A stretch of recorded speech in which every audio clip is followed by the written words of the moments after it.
안녕하십니까. 인문학연구소 인연입니다. 이번 시간에는 세계의 미스터리 14번째 시대를 뛰어넘은 과학기술 오파츠에 대한 이야기를 해보려고 합니다. 14번째 시대를 뛰어넘은 유물들 오파츠에 대해 우리는 간혹 대체 저 시대에 어떻게 저런 물건을 만들어냈을까라는 의문을 유발하는 유물 혹은 유적들을 발견하고는 합니다. 그리고 그런 유물들에 대하여 오파츠라는 이름을 지어주게 되었죠.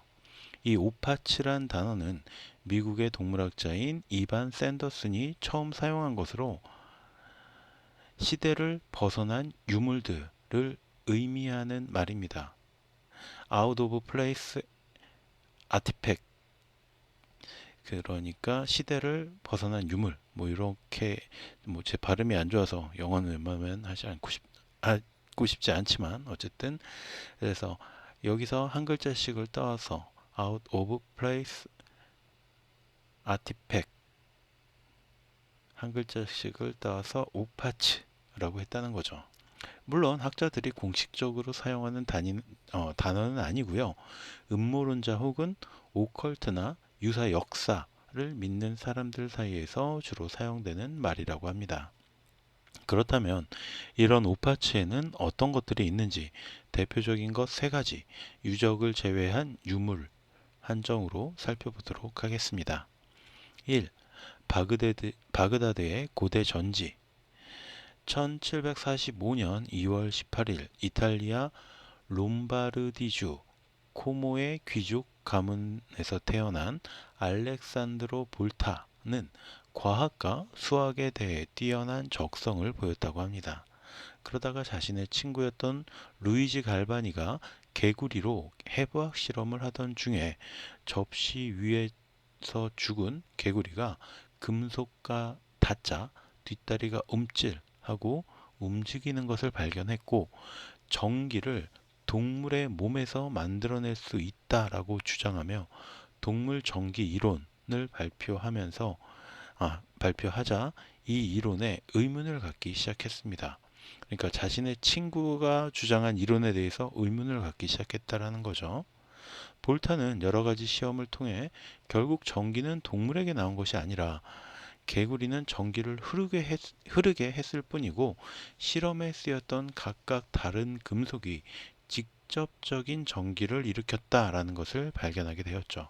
그리고 마침내 1800년 각 금속과 금속 사이에 소금물을 적신 판지를 겹겹이 끼워서 만든 형태로 그것들을 발전시켰고 지금의 화학전지의 시초가 된 볼타전지가 탄생하게 되었습니다. 이 혁명적인 장치는 전기의 제어된 생성 및 저장을 용이하게 함으로써 전기 역사에 중요한 이정표를 세웠다고 인정이 될 정도였고 그 업적을 가려서 전압의 단위인 볼트 역시 그의 이름에서 비롯되었죠. 그런데 약 2000년 전에 이미 이런 전지가 만들어졌다라면 믿을 수 있을까요? 실제로 1936년 이라크 바그다드 인근의 고대 유적지에서 진흙 항아리가 출토가 되었는데 그 안에서 구리 원통 용기와 철심이 발견이 되었습니다.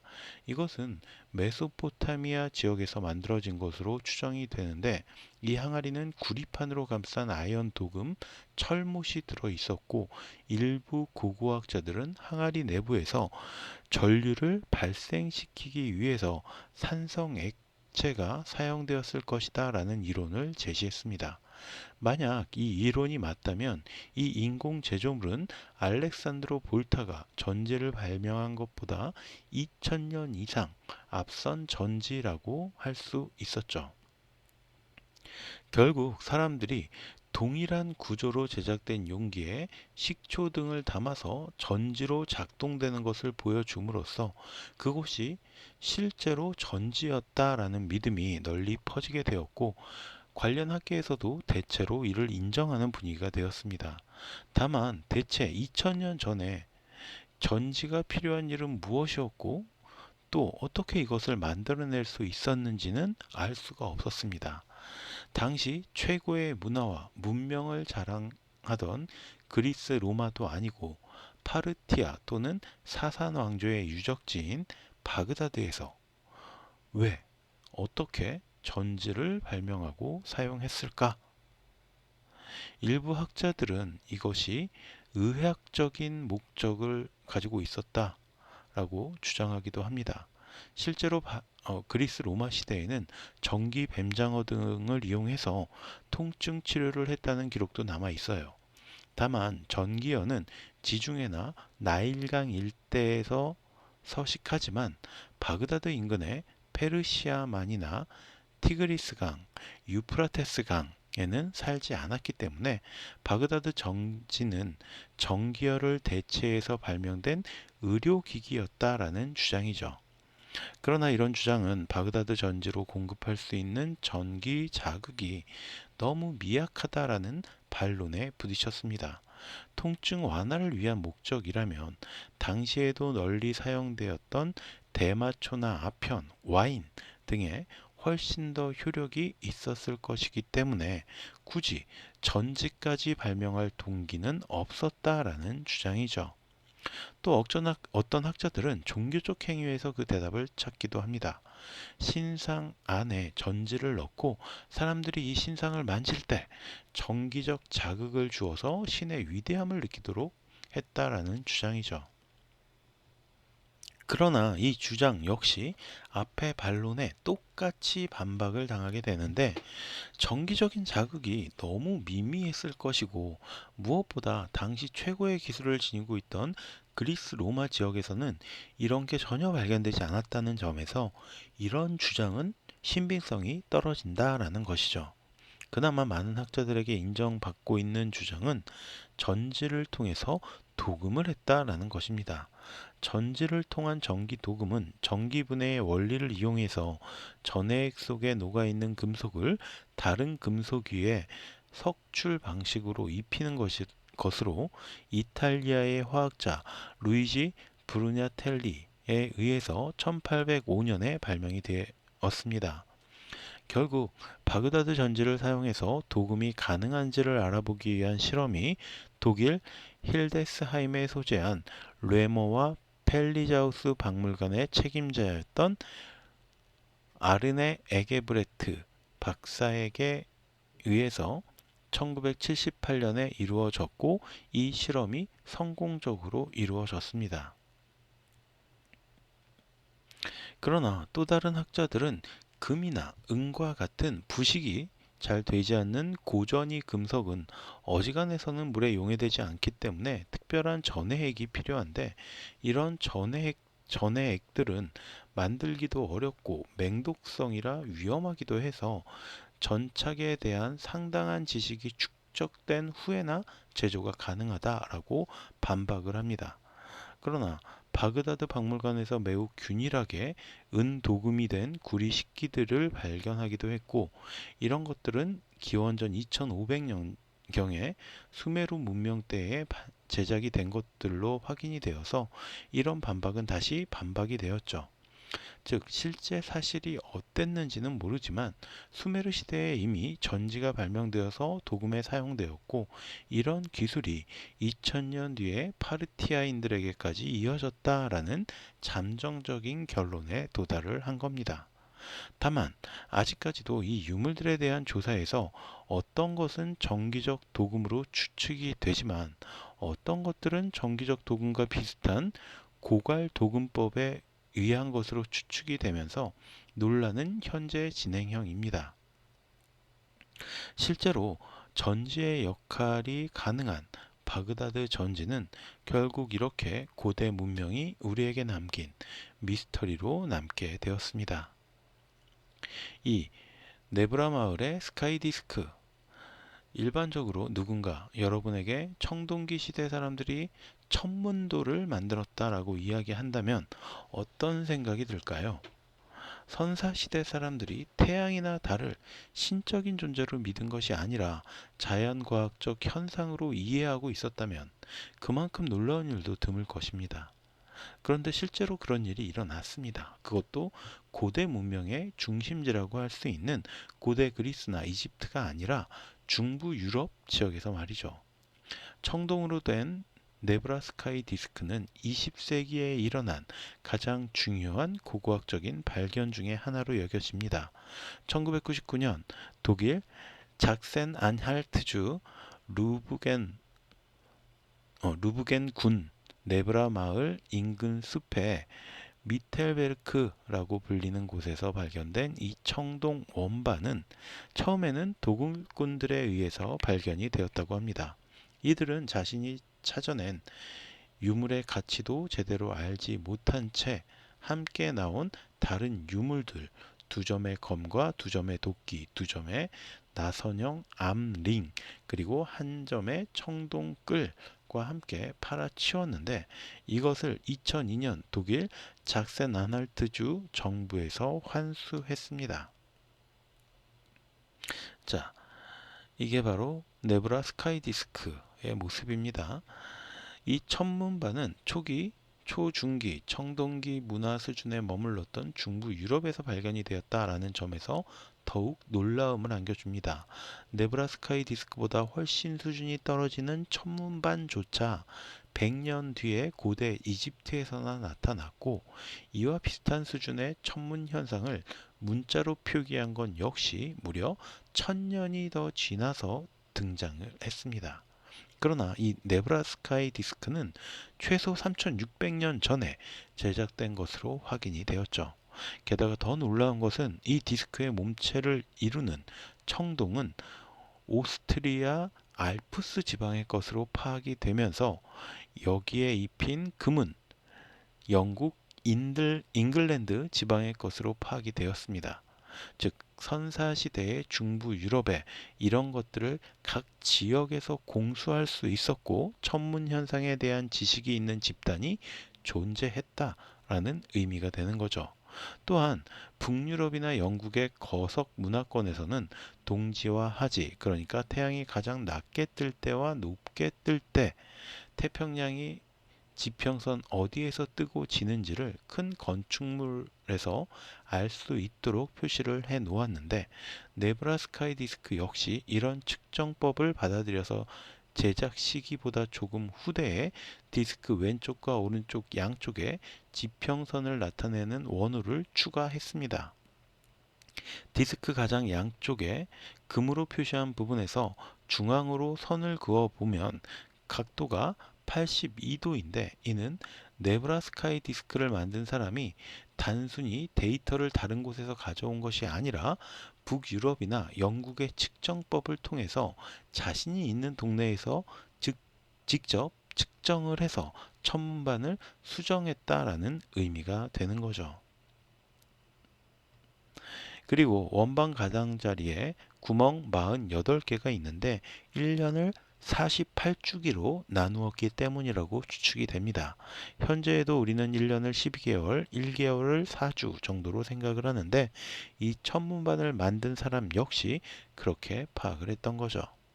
무엇보다 이 스카이 디스크를 제작한 집단은 이 천문반을 휴대가 가능하게 만들었다는 점에서 또 다른 의미를 지닙니다. 지름이 약 30cm고 무게가 약 2.2kg 정도 되는 이 네브라 스카이 디스크는 재정일치 사회였던 당시 특정 지역이나 신전 등에 고정해 둔 것이 아니라 이것을 휴대할 수 있었다라는 의미가 되기 때문에 이런 지식을 다른 사람들에게 전파하기 위한 것이었다라고도 추측해 볼 수 있죠. 정보를 독점한다는 것은 과거에도 현대에도 권력을 상징합니다. 그런데 청동기 시대에 지식을 공유하기 위한 집단이 있었다라는 점은 우리의 상식을 무너뜨리는 것이라고 할 수 있습니다. 현재는 할레에 소재하는 주립선사박물관이 합법적 소유자로서 소장하고 있는 네브라스카이 디스크는 2013년 유네스코 세계기록유산으로 등재가 되었고 여전히 시대와 공간을 뛰어넘는 미스테리한 물건으로 남아 있습니다. 3. 안티키테라 섬의 고대 컴퓨터. 안티키테라 섬은 그리스 에게해에 있는 한 섬의 이름입니다. 그리고 이곳에서 엄청난 기계 유물 하나가 발견이 되죠. 1900년 4월 한 그리스 어선이 조업 중에 폭풍우를 피해서 이 섬에 일시 정박을 하게 됩니다.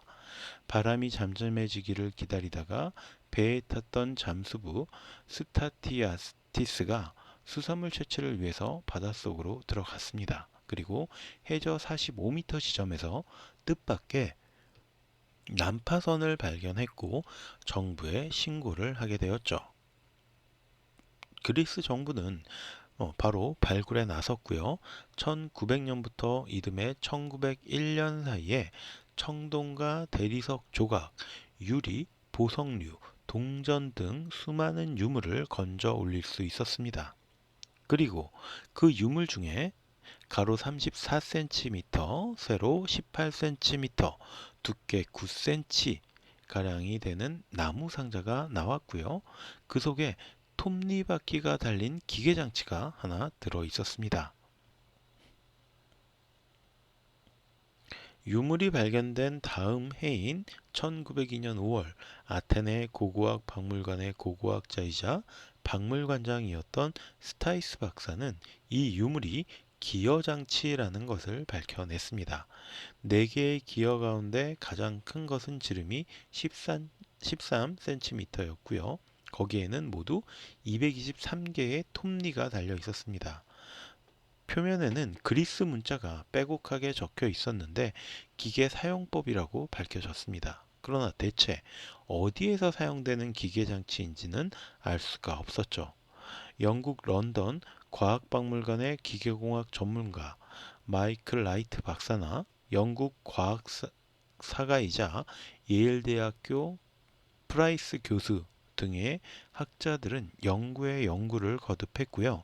마침내 이것이 당시 기계공학의 집대성이라는 것을 확인합니다.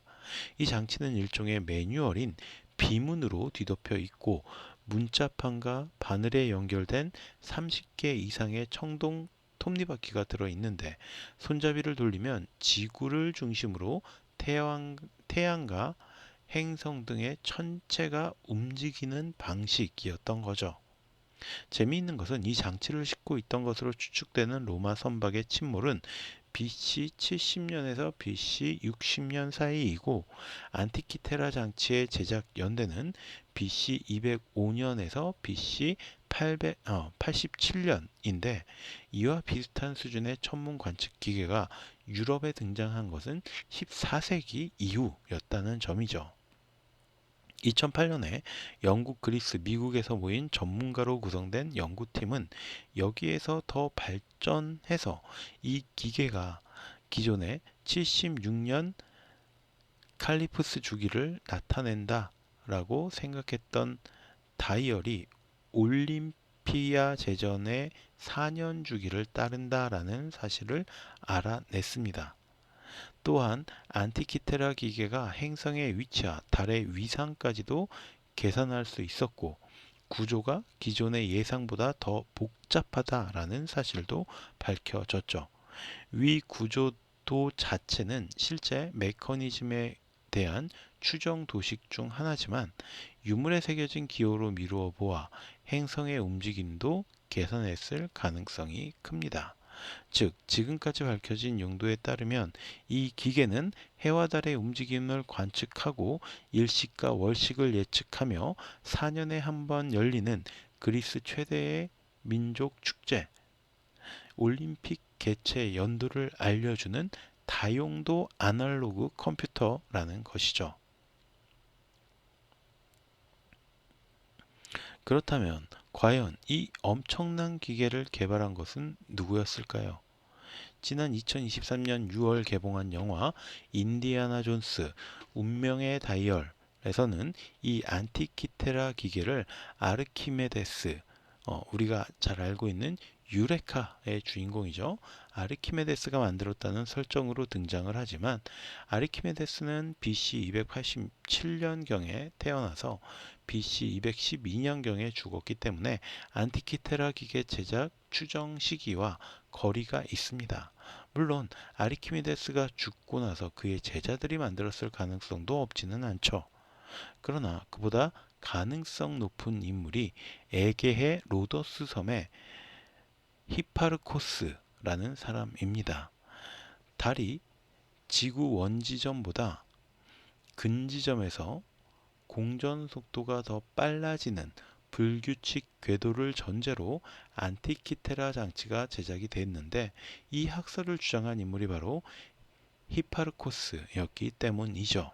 또한 침몰된 선박에서 로도스풍의 도자기가 발견된 점도 설득력을 더하고 있습니다. 그러나 우리가 주목해야 될 부분은 이 기계 장치 자체가 아닙니다. 당시 그리스인들이 이 정도로 정교한 기계 장치를 만들어냈다면 왜 이와 비슷한 다른 장치는 만들어내지 못했느냐 하는 점이죠. 지식도 있고 기술도 가지고 있었으면서도 이게 더 확장되거나 후대로 전해지지 않은 채로 거기서 끝이 났다는 거예요. 인류 최초의 컴퓨터, 안티키테라 기계장치에 대한 풀리지 않는 미스터리는 여전히 아테네 고고학 박물관에서 미스테리로 남아서 잠들어 있습니다. 참 신기한 것들이죠. 분명히 과거에는 가능했는데 사라졌다가 이제 현재가 되어서야 이것들을 이해하는 게 지금 우리의 모습이라는 겁니다. 자, 오늘 이야기는 여기서 마치도록 하고요. 저는 다음 시간에 또 다른 이야기로 찾아뵙도록 하겠습니다. 오늘 제가 여러분께 들려드린 이야기가 여러분들의 흥미와 호기심을 조금이라도 만족시켜 드렸다면 구독과 좋아요도 부탁드리겠습니다. 감사합니다.